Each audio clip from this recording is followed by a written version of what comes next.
Hello, I'm Essay, your AI essayist. Please note that all content, audio and video in this presentation are AI generated.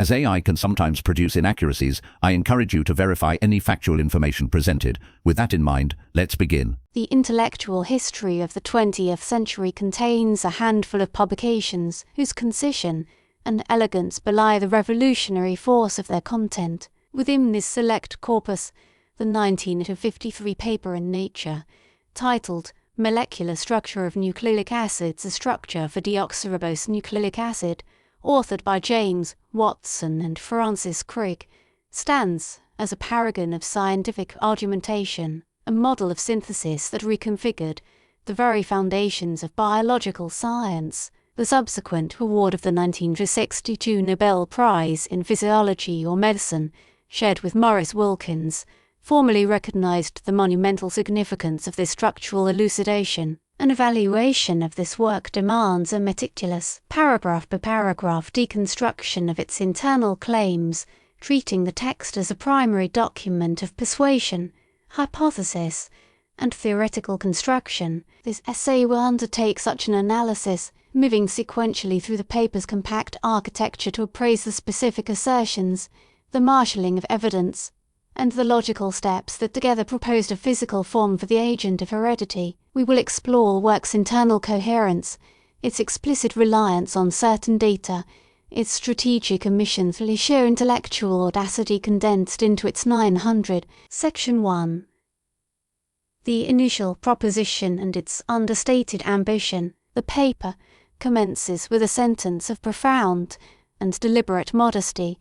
We wish to suggest a structure for the salt of deoxyribose nucleic acid DNA. This opening serves a distinct rhetorical purpose, framing a revolutionary claim as a mere suggestion, an offering for consideration within the scientific community. The choice of suggest immediately disarms potential critiques of hubris, creating an approachable entry point to a radical idea. This is followed swiftly by the assertion that the proposed structure possesses novel features which are of considerable biological interest. Here, the authors pivot from humility to a bold declaration of significance. The claim of novelty positions their model as a departure from existing thought, while the phrase considerable biological interest is a dramatic understatement, hinting at the functional implications they will unveil at the paper's conclusion. The first paragraph, therefore, establishes a compelling narrative tension. It presents a hypothesis with a quiet tone,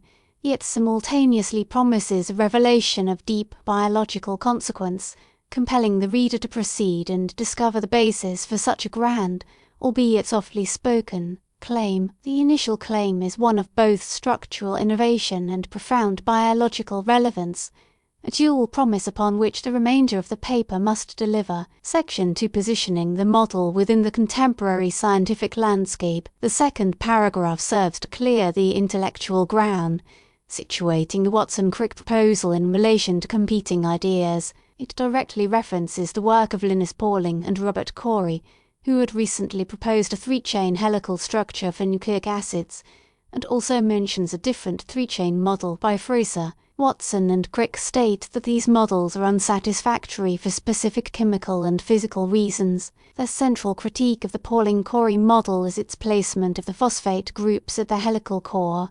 With the bases pointing outwards, they argue that this arrangement is chemically implausible. The densely packed, negatively charged phosphate groups at the center of the helix would create a powerful electrostatic repulsion, making the structure highly unstable without a sufficient density of positive counterions to neutralize the charge, a condition for which there was little evidence. Furthermore, they imply that the van der Waals distances in Fraser's model are too small, suggesting it hysterically unfeasible. In this section, the core claim is one of superior chemical and physical reasoning. By identifying a fundamental flaw in the leading alternative model, they create a logical vacuum that their own, radically different structure is designed to fill. Their argument proceeds by demonstrating the chemical shortcomings of prior art, thereby establishing the necessity for a new conceptual approach to the DNA molecule's architecture. Section 3. The foundational architectural postulate.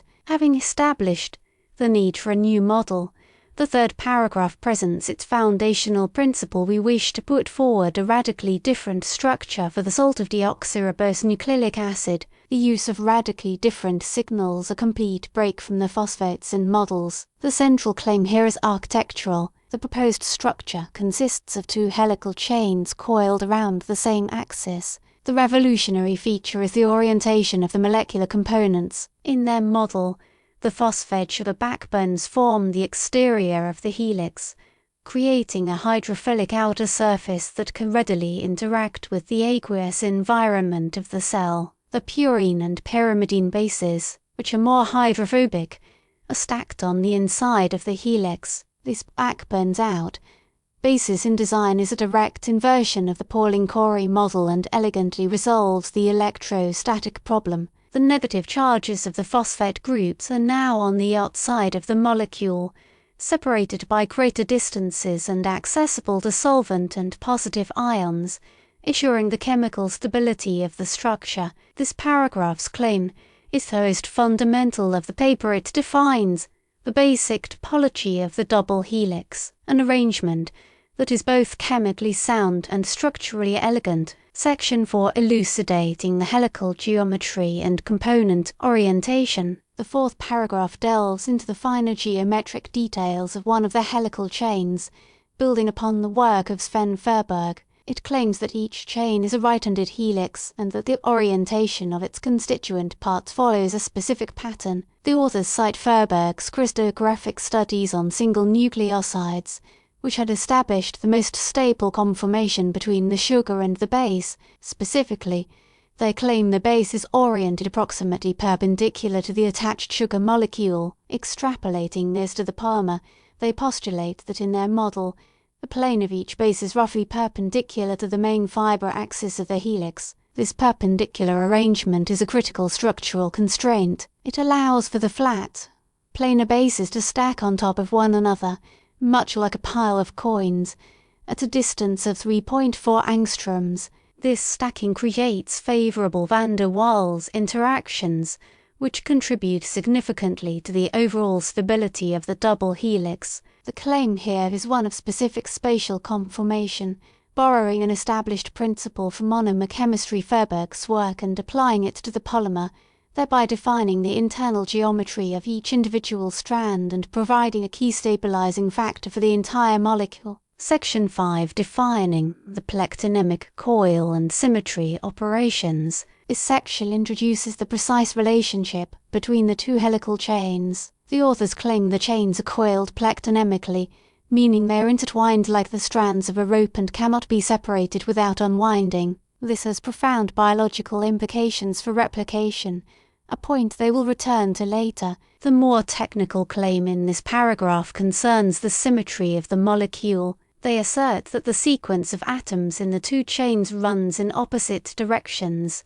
a property now known as antiparallelism. This relationship is defined by a dyad, a twofold rotational axis of symmetry that is perpendicular to the main fibre axis. If one were to rotate the entire molecule 180 degrees around this dyad axis, the structure would appear unchanged. The consequence of the symmetry operation is that if one chain runs in the 5' to 3' direction, its partner must run in the 3' to 5' direction. This antiparallel arrangement is a crucial and non-obvious feature. It correctly orients the bases in the core of the helix, allowing them to form the hydrogen bonds that will be described in subsequent paragraphs. The claim of a plectronemic, antiparallel double helix governed by dyad symmetry represents a sophisticated understanding of molecular geometry and is essential for the model's overall coherence. Section 6 the principle of purine-pyrimidine pairing and structural uniformity. Here, the paper addresses a major steric puzzle: how to fit the irregularly shaped bases into the core of the helix while maintaining a constant diameter. The authors propose a brilliant and simple solution. They claim that the pairing between bases on opposite chains is highly specific. A purine base,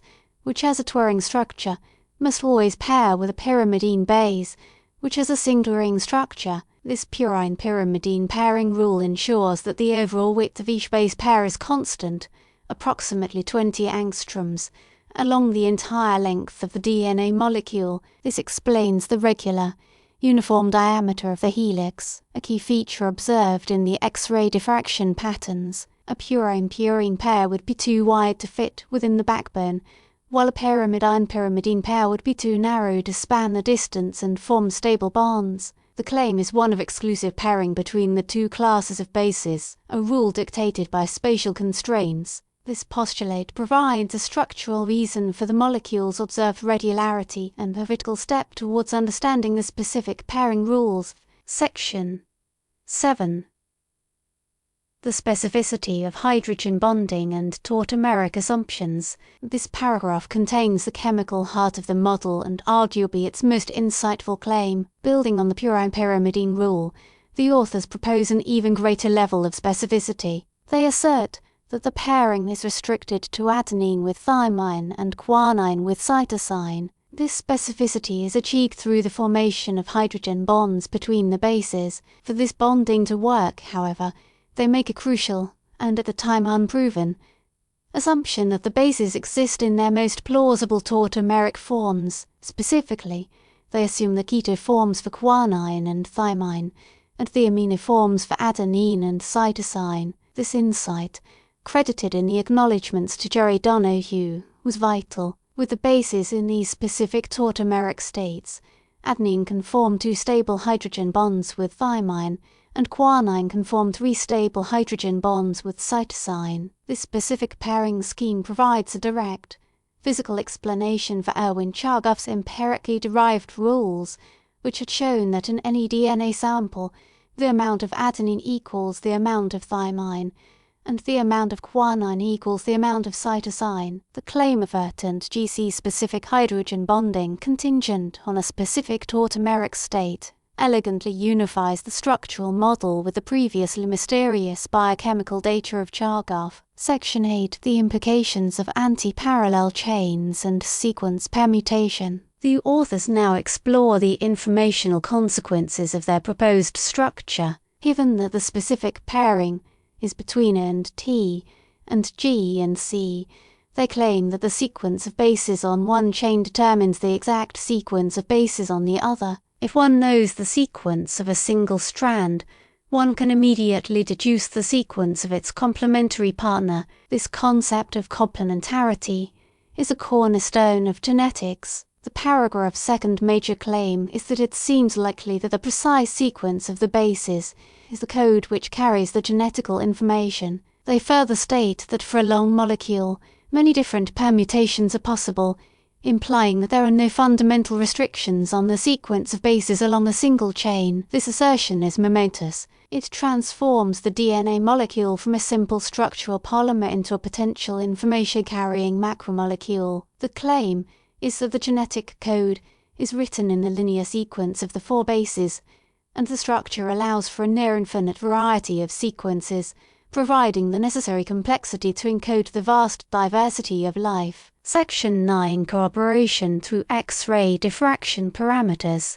In this section, Watson and Crick finally connect their theoretical model to the physical evidence from X-ray crystallography, the data largely generated at King's College London by Rosalind Franklin and Maurice Wilkins. They claim their structure is compatible with the experimental data, a carefully phrased statement that avoids claiming direct proof. They cite 2 key parameters from the B form of DNA which Franklin's work had clearly identified. The first is a strong X-ray reflection at 34 angstroms, which in their model corresponds to the distance for 1 complete turn of the double helix. The second is a rise of 3.4 angstroms per residue, which corresponds to the distance between adjacent, stacked base pairs along the helical axis. The fact that 34 divided by 3.4 equals 10 implies there are 10 base pairs per helical turn. Their model, with its perpendicular base stacking and helical structure, perfectly accommodates these numbers. The claim here is one of quantitative consistency. While they did not generate the X-ray data themselves,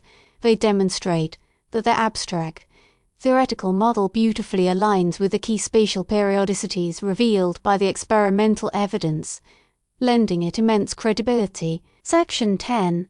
An admission of evidentiary preliminary status, this brief but crucial paragraph showcases a masterful stroke of scientific rhetoric and honesty. The authors state, "We have not been able to perform a rigorous test of our structure against the X-ray data in an unambiguous way because of the vagueness of that data." This is a complex claim. On one hand, it is an admission that their model is, at this stage, a hypothesis that awaits more detailed quantitative verification. It preempts criticism regarding the lack of a formal, mathematical comparison between a calculated diffraction pattern from their model and the observed X-ray pattern. On the other hand, the phrase vagueness of that data subtly shifts the burden. It implies the limitation lies with the resolution of the available experimental evidence, not with a flaw in their model. This was a strategically sound move in the competitive race to publication. By acknowledging the preliminary nature of their fit,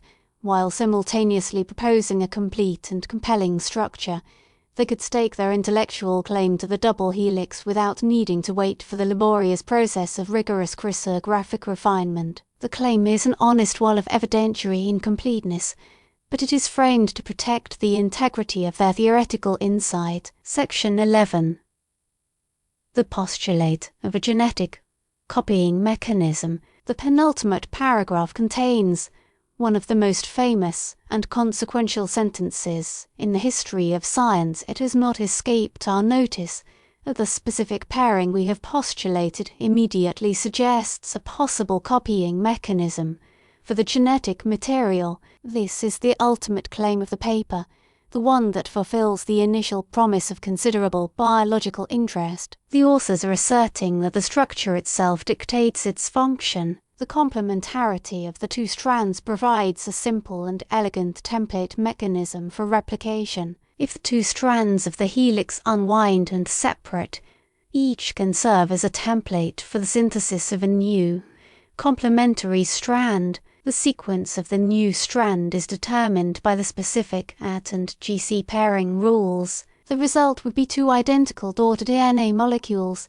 each a perfect copy of the original. In a single sentence, they propose a physical basis for heredity, a solution to one of biology's deepest mysteries. They chose to leave the details for a subsequent paper, but the core concept, the claim of a template-based replication mechanism inherent in the structure, is laid bare here with breathtaking clarity and impact. Section 12. The architecture of acknowledgement and scientific collaboration. The final paragraph of the paper is dedicated to acknowledgements, a section that, in this case, is layered with meaning as the scientific prose. They begin by stating they were stimulated by a knowledge of the general nature of the unpublished experimental results and ideas of Dr. M. H. F. Wilkins and Dr. R. E. Franklin and their colleagues at King's College. The claim here is one of being stimulated. Away acknowledges influence without specifying the precise nature or extent of the data they had seen. This phrasing has been the subject of immense historical scrutiny, as it underplays their access to Franklin's specific data, including the crucial B-form parameters from photograph 51. They also acknowledge many colleagues at the Cavendish laboratory and a specific debt to Dr. Jerry Donoghue. The claim regarding Donoghue is explicit. He corrected their erroneous assumption about the tautomeric forms of the bases. A correction was absolutely essential for discovering the correct hydrogen bonding scheme. This acknowledgement is a direct testament to the collaborative and corrective nature of scientific discourse, highlighting a critical piece of chemical information that made their specific pairing model possible. The paragraph, therefore, constructs a particular narrative of influence, one that foregrounds general stimulation from one group and a single, critical correction from an individual. Conclusion. In its totality, the 1953 paper by Watson and Crick stands as an intellectual edifice built upon a series of cascading, interlocking claims. It moves with relentless logic from the critique of prior models to the proposal of a new architecture, from the definition of its geometry to the chemical specificity of its core, and culminating in its profound biological function. The evaluation of its internal arguments reveals a masterpiece of synthesis. The authors masterfully wove together disparate threads of evidence of chemical constraints of stereochemistry, the established conformation of nucleosides, the empirical rules of base composition from Chargaff, and the physical parameters from X-ray diffraction into a single, coherent, and powerfully predictive structure. The claims were presented with a blend of strategic humility and bold assertion, acknowledging evidentiary gaps while simultaneously proclaiming the model's immense explanatory power. The double helix was not merely a structure, it was an answer. It explained its own stability, its own regularity, and, most importantly, its own replication. The paper's enduring significance rests upon the strength of this synthesis, a demonstration that the deepest secrets of life were legible in the language of molecular structure, a claim that unlocked the door to the age of molecular biology and forever altered our perception of heredity. We really appreciate you tuning into this AI-powered presentation. Our goal is to push the boundaries of AI in content creation, and your input is invaluable. If there's a particular subject you'd like to see us tackle next, or if you have suggestions on how we could fine-tune our AI's creative prompts, please don't hesitate to leave your ideas in the comments section. We're excited to bring you more unique content very soon.